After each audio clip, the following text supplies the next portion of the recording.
So let's go through this. We had our arrival moment. This is today's agenda with, as always, a beautiful quiz picture asking you all to dig into your plant knowledge, and don't need to spoil it now, but you can tell us afterwards at the end. We'll discuss a bit, and Gloria will give us also a bit more in-depth information about what this beautiful object could be. Okay, are we ready to go? Yes?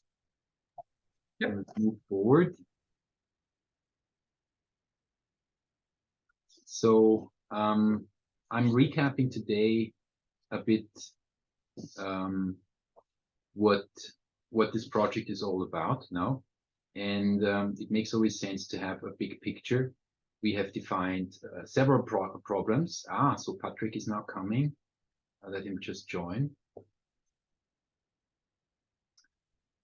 We have defined several problems, and one top problem is nature alienation. So today we address this problem with a special focus. Patrick? Yes. I'm sorry I'm late. I was too busy. Yeah, no problem. You just jump in, and we anyway have 2 Q&A rounds, and then we can also bring you a bit more socially into the group. Okay. That we started with the problems, nature alienation, creating post-national identities. It's a very viral program now in Europe with this conflict with Russia, scaling the overview effect, and then also connecting environmental learning with our economic system. The strategy that we have in the project is breaking down the planet into natural parts, into ecoregions. And today the focus is creating a human scale entry point to connect to the planet. That's quite a thing to do, no? Something that is small enough that we can really relate to it, but also not so small that we overlook it.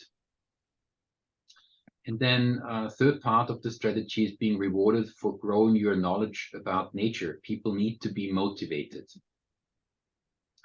We have information about this in the manual videos, but the solution is that after Internet of People, Internet of Services, Internet of Things, we together, in a co-creation manner, build the Internet of Nature.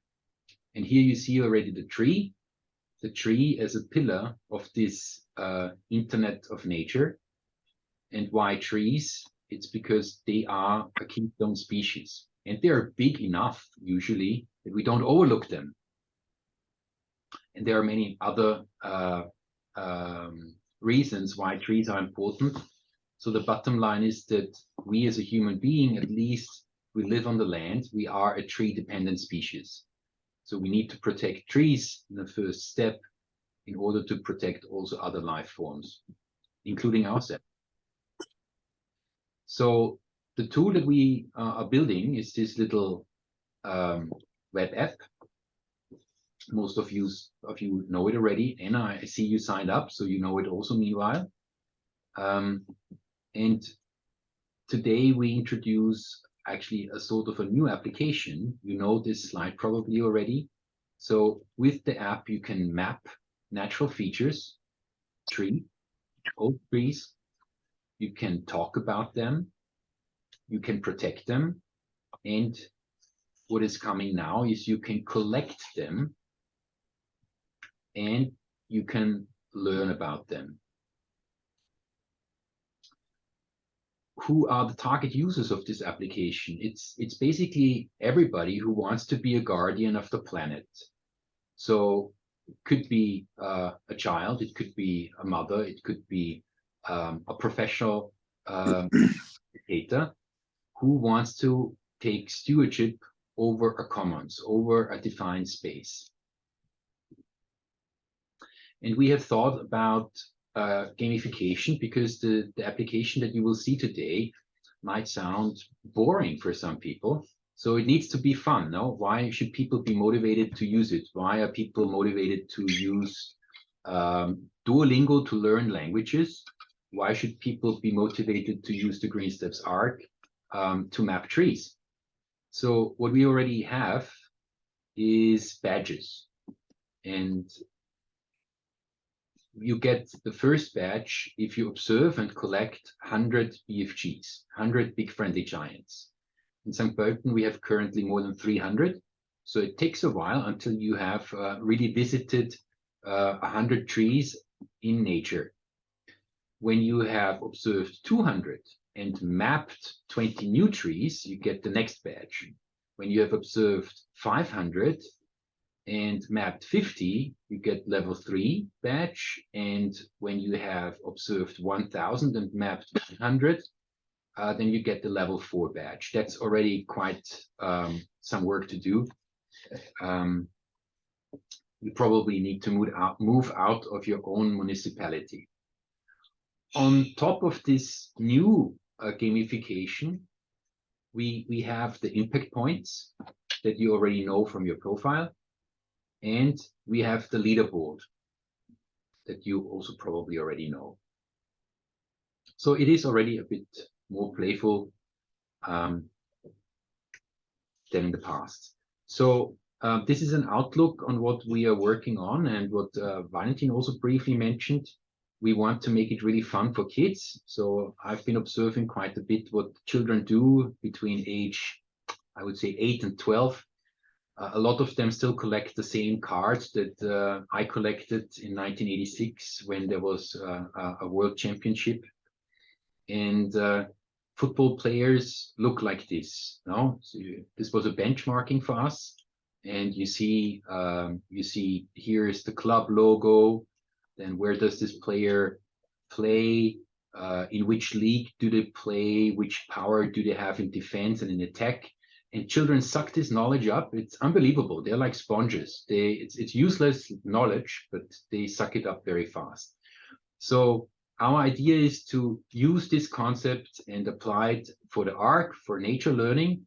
And Valentin has produced already a first draft. And what you see here is the municipal arm of codes. So this is of the city of St. Pölten. The given name of the tree, of course, a picture of the tree. The cooling power. So Gloria will talk about that later. The species, the carbon sequestration power, the physical dimensions, age, the girth, the circumference of the tree trunk, and the height. And on top, you have the bioregion code where this tree is located and a flagship animal. So that was it for the introduction. Today we talk about the mapping tool, including the intro screens, the ecosystem heroes. Then we will have a Q&A, and then we talk a bit about the My Impact page, also a big topic. Then the Dutch version and the Android app of the ARC. So with this, I'm handing over to Jos. Here I am. I'm sharing the screen of my phone. Okay. Do you see my screen? Yeah. Perfecto. So, what I'm gonna show is how to use the mapping tool. And first of all, what is important to know is why we decided to implement it. Before, we used to register the location of the tree that we encountered during our walks through Google Earth, but it's not really a very smooth process, and many times there could be also some errors in the location registration. And we thought that it would have been really nice to have a more direct instrument inside our platform. So if you look at the top right of the page of your profile page, you see this target, and if you click on it, you are redirected to the home page of the mapping tool. Now I will skip the tutorial, but Maybe you can walk through it. Walk through We it. can show it quickly. okay. So first of all, you insert the coordinates of the tree that of the specimen that you want to register. It's also very useful to put on the data that you would like to insert for a second moment when you create the page of the specimen. And indeed, in the moment you're not outdoor anymore, you come back to your home, you can edit the page of the specimen. And you can, of course, create rules and best practice, including the specimen that you encountered in your commons. So let's start to map. In this case, we consider a tree that I've seen this morning. It's a Tilia platyphilus. What the interface that you see give us the name of the tree, the date, and the hour in which you are entering the registration. There is the possibility of inserting the species. That is, in this case, is a Tilia platyphilus. About the location, in this case, I will copy paste, but I show you how does it work before. If you click on it, it asks you to use your current location, use it, and just save. In this case, we need a different GPS coordinates, so I will just copy paste the one that I yet have. About the girth, we have a 2 meters and 50 specimen. And it asks you also the surface ceiling, that in this case is 60%. And you can or make a picture in the moment or upload the picture that you have yet made of the tree. In this case, we have them yet, so select this one, and this one, and we add it. I'll get them. And you can also write some notes. In this case, we will add just that the bark of this tree was covered with the Firebugs X. Bugs. And that the specimen is near to the Mulbach, that is the stream of the city. Stream. And once we save it,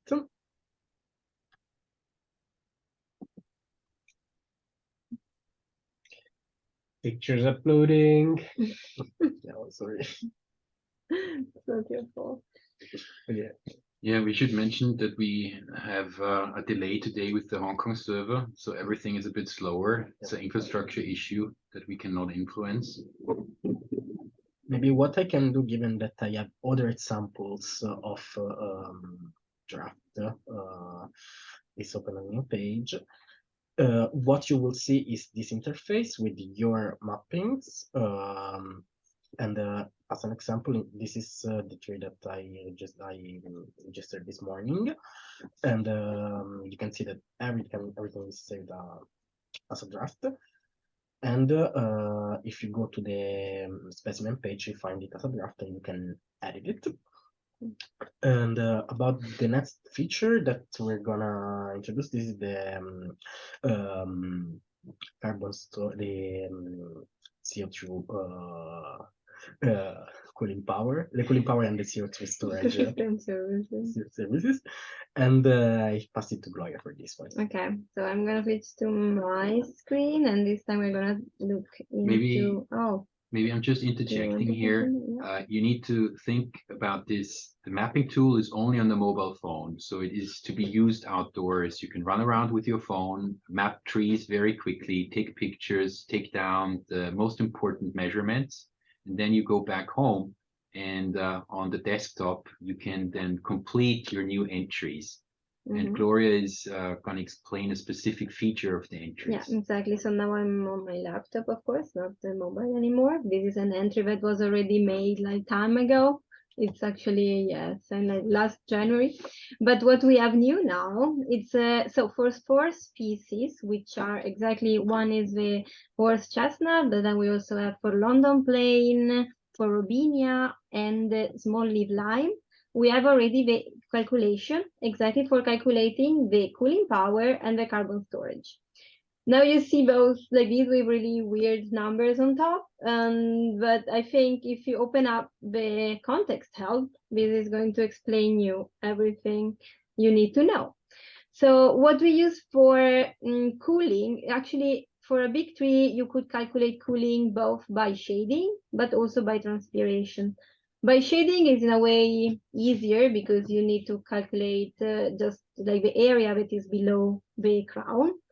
While transpiration, it refers to the energy that the leaves need to transform the water that is circulating within the leaves into vapor. And they do this to cool down the air that is within the crown. So, and this energy that is used for this process of evaporating the water is calculated in kilowatt hour, which is the units used for energy. And so you can see actually here from the graph, which is not very clear, but you see how these are the kilowatt hour, and this is like the age of the tree. And this is one specific tree, which is actually for the plane tree, for example. So this process is species specific. And as you see, like in plane tree or in horse chestnut, it's quite different, but it does improve with increasing the age of a tree. Probably this is because the crown size gets larger, and then there is much more evaporation happening inside. But also you see many different colors. Those colors are related to the sealing services that is actually around the trunk. So the blue is like no sealing happening, and the red is when like the 90% of the soil is actually sealed. And I mean, this is probably because more sealed soil, it means that there is less water actually running below, and this might decrease the evaporation happening. And yeah, so what I can show you also is like yeah, so this is for a tree like what we have here, this horse chestnut of older than 100 years old, like almost 200 years old. We have a cooling like we have 44,411 kilowatt hour per 1 year. And if we compare it with the human uses, like a typical refrigerator for 1 year uses about 1,464 kilowatt hour. So it's actually pretty strong, like it's much stronger than basic refrigerator. So how many would that be? That would be like about 40? Yeah, I guess so. Yeah, no, 40, yeah, 40. 40, yeah. 40 refrigerators. Yeah. Yeah, I don't need to save it. I just need to close it. But yeah, and for the what about carbon storage? I mean, so carbon fixation is this process of storing the carbon from the atmosphere into the tree itself, like into its biomass. And this is happening during the photosynthetic process. And so biomass, we know that we measure it in kilogram, and this is why this service is actually measured in kilogram per year. And also here, if you see it in a screen, like in a graph, you see also this is based on the age of a tree, and those are the kilogram stored of carbon. So you see how this is actually exponentially increasing, how like when the tree is getting older. But this is showing, of course, two different trees, and it's also, so it's species specific. On a tree like the Vetilia, the linde, which grows very slowly and it can live up to thousands of years, this is actually increasing so much because the tree keep growing. But in a robinia, which is actually a very, very fast growing tree and is actually dies pretty young usually, you see that at 80 years is already at maximum and it doesn't keep up the carbons anymore. But I would say mostly for many old trees are actually pretty good in storing carbon. And a basic tree, actually, like on average, they do get like 25 kilos of CO2 per year. But what about our is actually storing 149. It's because it's very old one. So it's much up the average. Yeah. Do you have Yeah. anything to?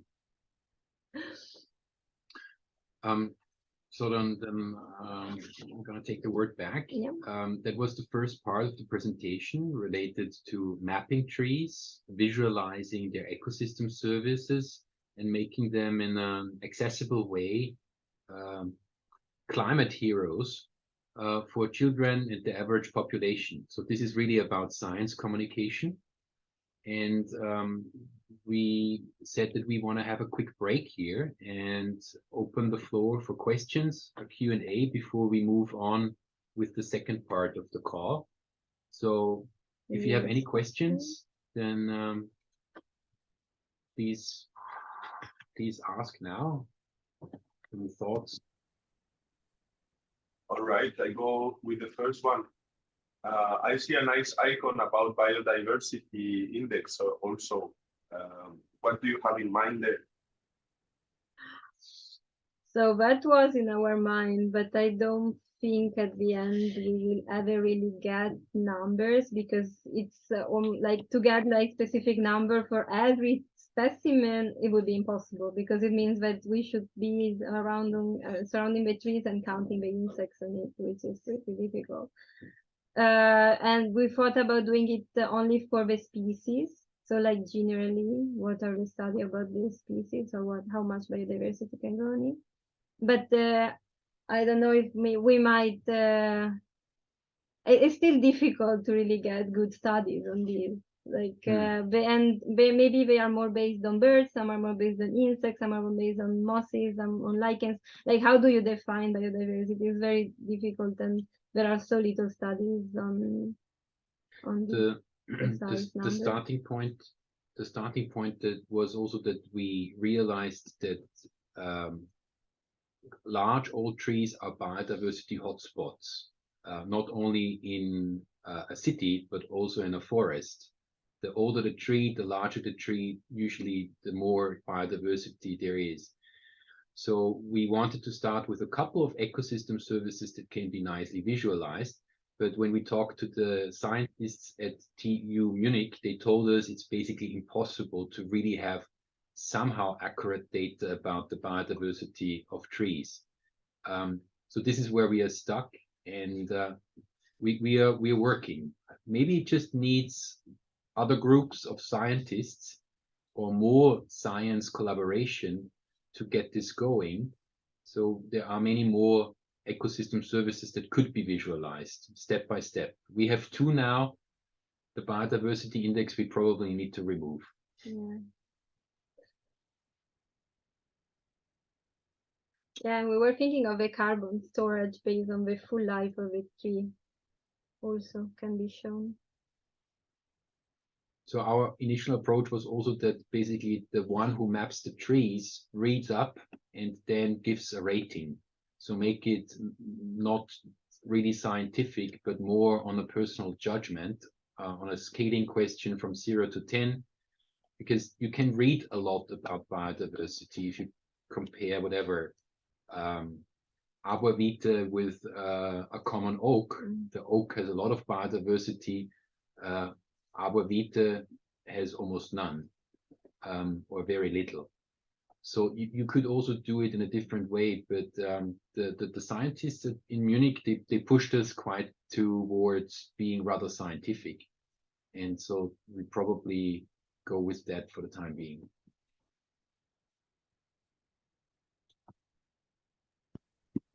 Hopefully some new PhDs will pick up this soon.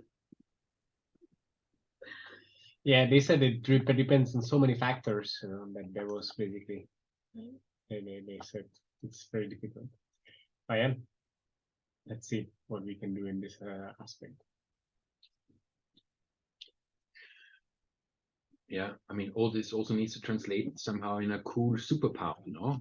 I mean, we don't want to make it too scientific. In the end, it's collectible cards that visualize green capital and, you know, like defense or attack for the football player. For the tree, it is cooling, carbon sequestration, all those things that make us survive. And if the biodiversity doesn't work, maybe we find something else that can be nicely visualized. Mhm. Any other ideas? I guess these things links with the collectible cards. I wonder what's the link with the animal totem that was on the top right. Is this something chosen randomly or by the person who observed that is then assigned to the card? That's one question, and I have another one. Mm-hmm. Valentin, you want to go? Yeah, well, if you're talking about the animal, if okay, you're talking in the collectible card, yeah, right.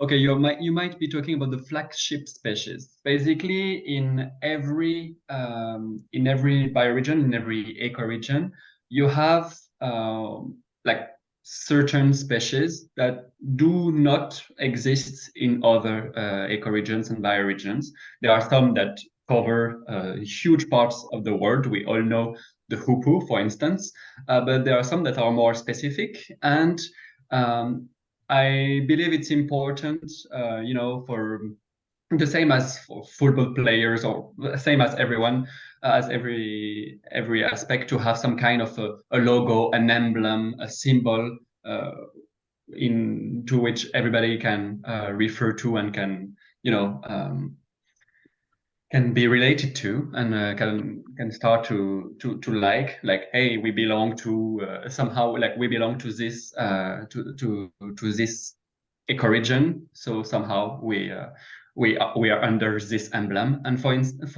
this one, for the PA12, the flagship species, well, I haven't chosen it personally. It's on One Earth, the website One Earth that we often use, but is an eagle, a snake, snake eagle. What is it?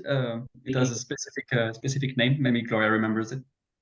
But it's a certain species of eagle, and I thought that could be the emblem for the PA12. And the objective is for every single ecoregion, bioregion, to have one species like this. So we basically follow One Earth, which is another NGO that created the bioregion and ecoregion maps, and they have a chosen animal that represents the ecoregion on their websites. So we use this. It's not our choice. All right, so it's automatically collected from their website, right? Or should it be provided by the person that create the commons or something? No, Valentin is doing it. No, Valentin, you did a simplified version of the animal itself, right? Exactly. It's just it's a logo made of. It's basically a logo of this species. Yes, it's a simplified version, just to make it nice. Yeah, but I mean, if you would, for example, for PA50, also set up an ecoregion, then you can check it out what they have on One Earth, and if it's appropriate. I mean, this is not set in stone. We just thought it's a good idea to just follow, because we also follow the mapping, that we follow the animals as well.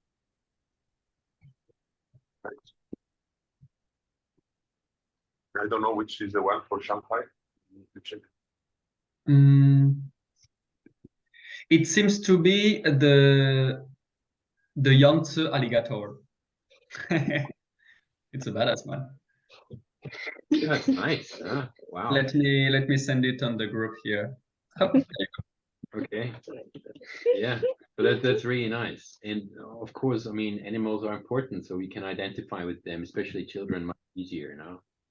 I'm a yak the alligator. Whatever. Yeah.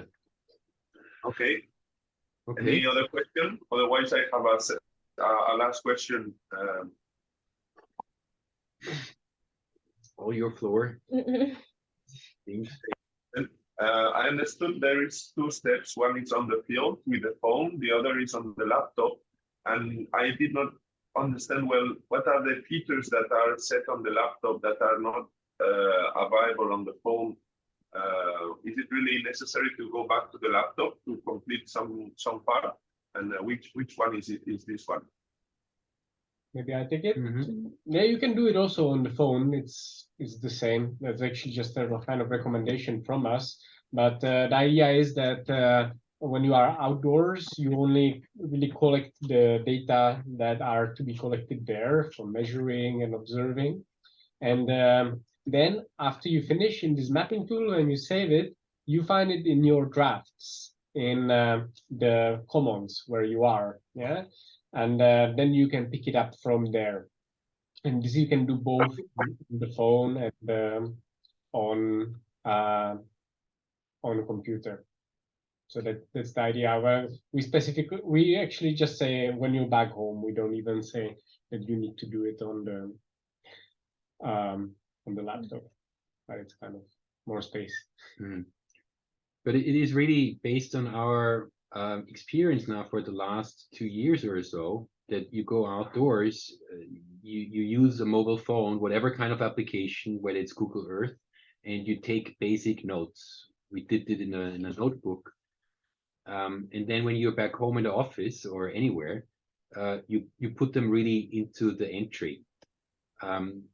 So it's this two-step process. And if you in the office, you might also research other material, books. You might go to a city archive to describe a tree that you have mapped, because there's also additional cultural information. So this is usually done from the user perspective of the desktop. And we did it always like this. But you could do everything on the mobile phone, like Lucas said. I could actually imagine that a lot of the young users would want to do that and not change to a laptop. I think they would perhaps want to do it all on the phone.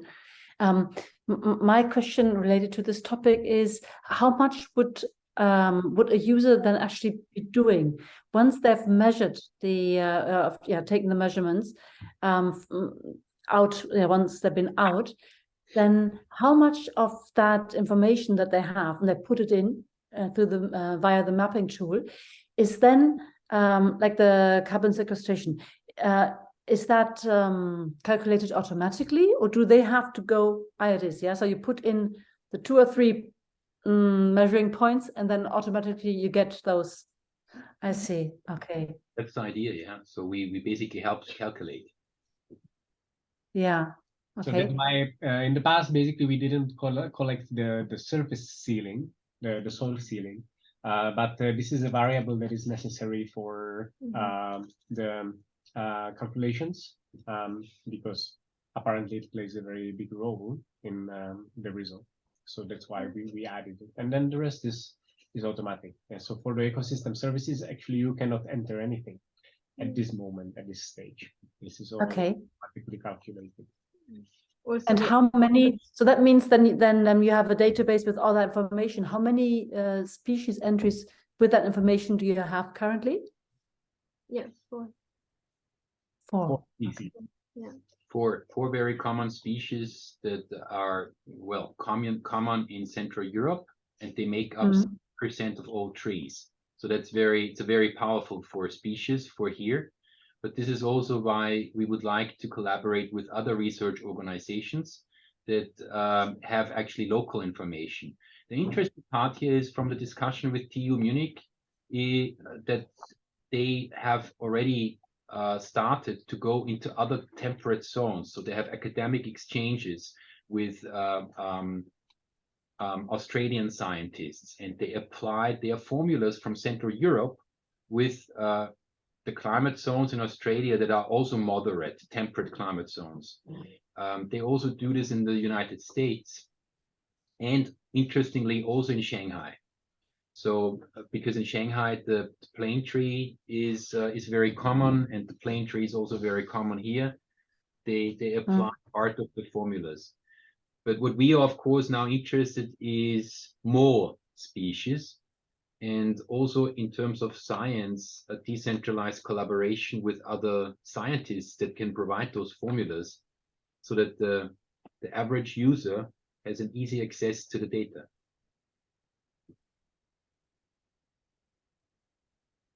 Okay. So yeah, we need more formulas. Hmm. But seems like I can't really judge how far we are here in Korea with that information. I'm not sure. we were surprised that they had just a few, right? But they said actually it's really a lot of work to make that happen, to come up with formulas, and they are actually also quite limited. Like the ones that we have, they function properly only until 100 years. Age, yeah. Yeah. So the research, they are interested now in older trees that are larger or older than 100 years. They're interested in trees that are on private plots that are not accessible to the scientists. So our app could also fulfill this functionality, because you can map trees on private plots. Existing tree inventories, it's also about the niche of this new application.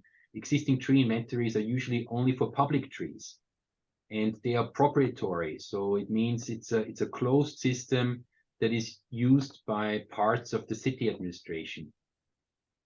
But we basically completely crowdsource and open it up to everybody. It's really a grassroots application in this sense, and that makes it very interesting. I also wanted to come back to your comment, Ellen. In the end, you can submit on the mobile phone a very simple entry with the very basic data. And then when you submit your entry, there will be a review process. We don't show this today, but somebody in the commons, let's say in Seoul, needs to review the tree. And this person usually should be somebody. Otherwise, we get a very poor quality of entries. So somebody, and it's also about the peer collaboration, that you work with somebody who is maybe more experienced, you can learn from. And this person reviews your entry. And if there is a lot of information missing, then you will get a feedback. Hey, please add this as well. Yeah, that's the idea of how it should work. Takes two people. Same concept like in Wikipedia. No, in Wikipedia, if you write a stub on a subject and it's not up to date or not correct, you will also have an editor telling you this needs to be changed or corrected. And that review is done by the person who is responsible for the comments, or could be by anyone? Yeah, I mean, currently we only do this here. Who is all a mentor? You a mentor, you a mentor, I'm a mentor. We have a couple of people now. We are reviewing each other. This team kind of setup should happen in every commons. Yeah, so this is something that you set in the commons. When you create a new commons, so the new space that you take care of, you become the mentor automatically, and then other people who are currently in these commons, the current mentor can also make them mentors. So you basically set it up as the person who started the commons. It's in the people tab. So basically it takes a team of at least two, because you cannot review your own entries. Yeah, we disabled that. So it might be, of course, a limitation. Maybe when somebody wants to get going on their own, then basically they would have to invite at least one more friend to like rubber stamp everything they do. This is the way they set up now, and we hope this should be working. Yeah, so yeah, give it a try, and if you don't have a buddy, then We can be your give a buddy. feedback, and maybe we can say that if there is only one mentor, then the entries are without a review. I don't know. We need to think about that. I have to say though, it makes much more fun to do it together. And we have this comment, why not meet in front of the tree and review it together? You know, you meet at the tree. Maybe sometimes a blind date if you don't know the commons mentor. Many possibilities. Good. Should we get going for the impact page? We are almost. Yeah, so we are a bit over time, actually. So we have another large topic, but you know, I'm not going to do the slides because it's already so late. So I think we just share what we have. Okay, good. Then I'm sharing. And the next point that we want to share with you is a redesign of my impact page. So you might know that when you are on your profile on the ARK, one of the most prominent things that you can see are these impact points that are here in yellow. You can see how many of them you get for participating in activities, how many for facilitating activities, and how many for developing a commons. Yeah, but this is just a very rough overview, and if you are curious, you realize that you can actually click on that, and that's when you appear in the my impact page. And this page is meant to give you an overview of how much impact measured in impact points you got while participating or facilitating the ARK activities. So for recap, for each hour that you spend in activities, either facilitating or participating, you get 10 impact points. Here you see the big overview of your grand total. And then you see two badges. So what are these badges for? We have changed the colors. Maybe maybe you know that in the past it was different, maybe not. So the red badge is referring to the participation impact points. So as you participate in activities, at the moment when you get at least 100 impact points, which means 10 hours of activities, you get the first badge, Reasonable Mercury, and then you keep growing. And then the green badge is related to the green part of this graph, which is the facilitation. And as you facilitate activities, so guide others, you get, okay, we have some mistake in here, but you get the different leaves of trees. And last but not least, if you have participated in trash cleanups, after the event ends, we suggest to the facilitators to log the collected trash, which is then distributed among all the participants. So if you have collected collectively 100 kilograms of trash in 5 people, then everybody gets 20 kilo to bring back home in their profile. So this is the grand total of all the trash that you have collected. So this is the overview, and we came up with this graph that Valentin designed very nicely. It was very difficult to make, but so thanks, Valentin, but it happened. And it shows you the amount of impact points that you have in each learning path. So you can see that somehow I'm very active in the area of appropriate technology. And you might also notice this is a clickable element. I have a little thing on my mouse. So when I enter, I can see all the events, and I get all my appropriate technology through the monthly crew call, it seems like. But it is meant to be an album of your past experiences, sorted by the area in which you were gaining or transmitting experience. Yeah, so that's about it. Maybe you think, how will this look on a mobile phone? It's too wide. We thought about that, and it becomes horizontal bars. Sorry, I spent a really long time on this graph. I'll show it to you. Yeah, so that's it. Floor for comments. If there are none, Well, actually, I would like to give a comment. I mean, we are here so much in the cutting edge development of this project, so that we can anyway just share.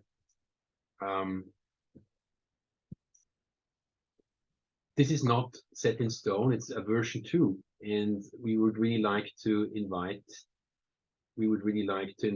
to think further how we can visualize learning progress. It's one of the big topics, I think.